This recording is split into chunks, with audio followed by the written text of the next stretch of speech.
Baik, di sini saya akan mempresentasikan materi konseling Boynian dan genogram. Nah, pandangan Bowen yaitu keluarga merupakan faktor penting bagi individu. Family terapi versus family system terapi. Nah, family terapi yaitu tindakan psikoterapeutik keluarga untuk memperbaiki fungsi psikologis, sedangkan family system terapi sejenis terapi keluarga yang fokus pada interaksi anggota keluarga dan melihat seluruh keluarga sebagai sebuah sistem.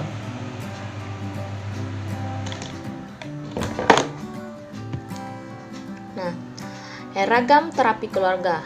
Yang pertama, intergenerational at Bowen. Struktural yaitu Salvador Minuchin. Yang ketiga, strategik yaitu tokonya Jay Haley, dan yang keempat, experiential atau Gestalt. Pendekatan Bowen.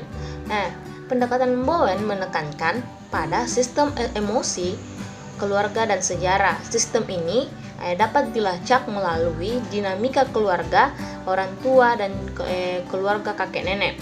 Yang kedua, keluarga memproyeksikan emosi mereka pada anggota keluarga tertentu dan reaksi anggota keluarga itu terhadap keluarga lainnya. Konsep dasar Bowen. Yang pertama, differentiation of self. Yang kedua, triangulasi. Yang ketiga, sistem emosional keluarga atau nuclear family. Yang keempat, proses proyeksi keluarga. Yang kelima, proses transmisi multigenerasional. Yang keenam, sibling position. Yang ketujuh, regresi sosial.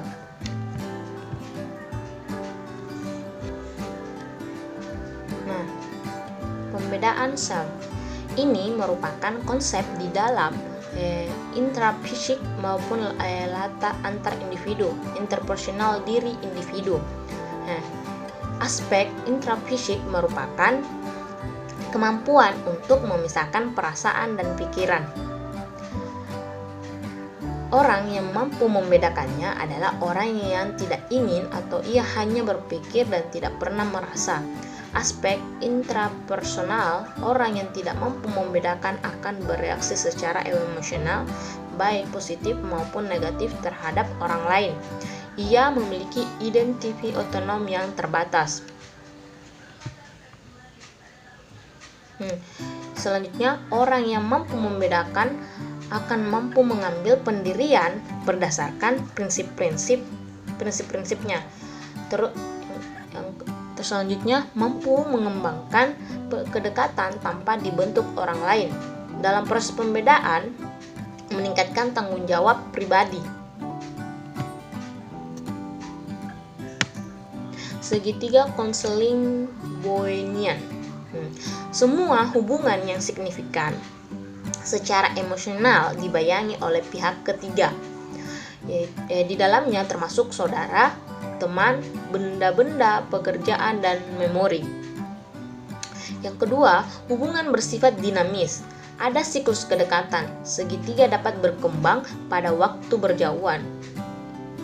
Dalam hubungan, pasangan yang mengalami tekanan akan sering berhubungan dengan orang lain untuk mendapatkan teman sekutu.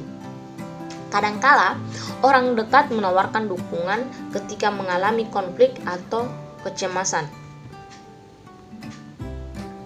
Tujuan konseling: menurunkan kecemasan dan memperbaiki gejala-gejala yang timbul.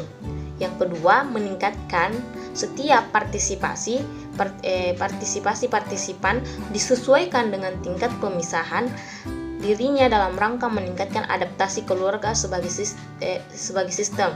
Metode standarnya adalah 2 orang dewasa ditambah terapis. Peran terapeutiknya adalah sebagai pelatih atau supervisor. Kedua, meminimalkan keterlibatan secara emosional dengan keluarga. Teknik terapis meliputi mendefinisikan dan mengklarifikasi hubungan antar anggota keluarga, membantu anggota keluarga mengembangkan hubungan satu-satu dan minimalkan hubungan segitiga atau triangles dalam sistem, mengajarkan anggota keluarga mengenai fungsi sistem emosional. Selanjutnya, meningkatkan perbedaan dengan mendorong kedudukan sebagai saya atau individu selama mengikuti terapi. Bentuk-bentuk perubahan perilaku menurut Bowen. 1. Perubahan alamiah atau natural change. Perilaku manusia selalu berubah di mana sebagian perubahan itu disebabkan karena kejadian alamiah. Apabila dalam masyarakat sekitar terjadi perubahan lingkungan fisik atau sosial, budaya, dan ekonomi, maka anggota-anggota masyarakat di dalamnya juga akan mengalami perubahan.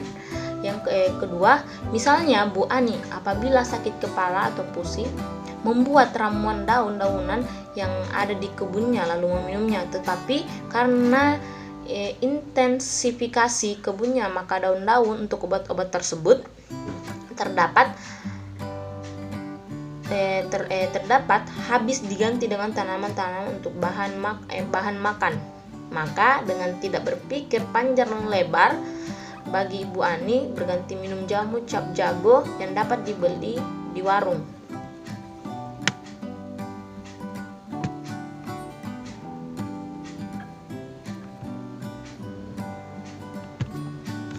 Kedua, perubahan rencana atau planned change. Perubahan perilaku ini terjadi karena memang direncanakan sendiri oleh subjek. Misalnya, Pak Anwar adalah perokok berat, tetapi karena pada suatu saat ia terserang batuk-batuk yang sangat mengganggu, maka ia memutuskan untuk mengurangi merokok sedikit demi sedikit dan akhirnya ia berhenti merokok sama sekali.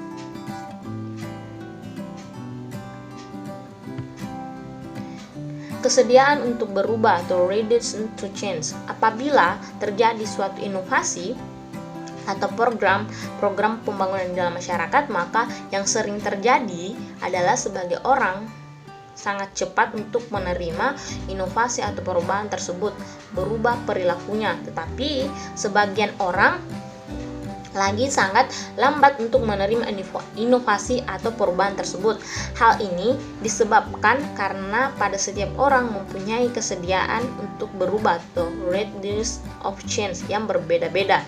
Setiap orang di dalam suatu masyarakat mempunyai kesediaan untuk berubah yang berbeda-beda meskipun kondisinya sama. Di dalam program kesehatan agar diperoleh perubahan perilaku yang sesuai dengan norma-norma kesehatan, sangat diperlukan usaha-usaha konkret dan positif. Strategi pengubahan tingkah laku. Yang pertama, pemberian informasi. Dengan memberikan informasi tentang cara-cara mencapai hidup sehat, cara pemeliharaan kesehatan, cara menghindari penyakit dan sebagainya akan meningkatkan kepengetahuan masyarakat tentang hal tersebut. Selanjutnya, dengan pengetahuan itu akan menimbulkan kesadaran mereka dan akhirnya akan menyebabkan orang-orang berperilaku sesuai dengan pengetahuan yang dimilikinya itu. 2. Diskusi dan partisipasi. Cara ini adalah cara sebagai peningkatan yang kedua tersebut di atas, di mana dalam memberikan informasi tentang kesehatan tidak bersifat searah saja, tetapi dua arah. Hal ini berarti bahwa masyarakat tidak hanya pasif menerima informasi, tetapi juga harus aktif berpartisipasi melalui diskusi tentang informasi yang diterimanya. Teknik yaitu genograms, kembali ke rumah, detriangulasi, hubungan orang perorangan, perbedaan